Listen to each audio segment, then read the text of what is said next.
Video viral di media sosial menunjukkan seorang pria menggunakan jas dan dasi duduk di kubangan air. Dia mengeluhkan kondisi jalan yang sudah sejak lama tidak dilakukan perbaikan akibat galian ipal atau instalasi pengelolaan air limbah. Kepada pemerintah yang terhormat, jalan dirusak kalau kau nak lewat banyak dampak. Kamu masa mainer besar-besar sanggup puluhan juta mencari jalan nak baca.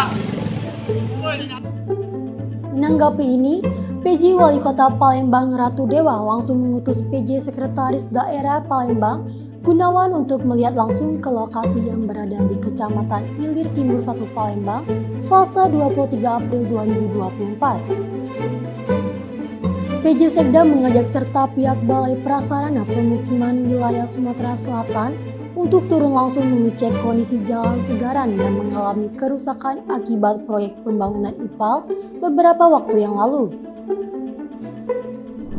Pemkot Palembang meminta agar perbaikan ini akan dilakukan langsung oleh pihak penyelenggara Waskita dengan mendapatkan monitoring dari Balai Prasarana Pemukiman. Namun, fakta di lapangan tidak sesuai dengan apa yang diharapkan.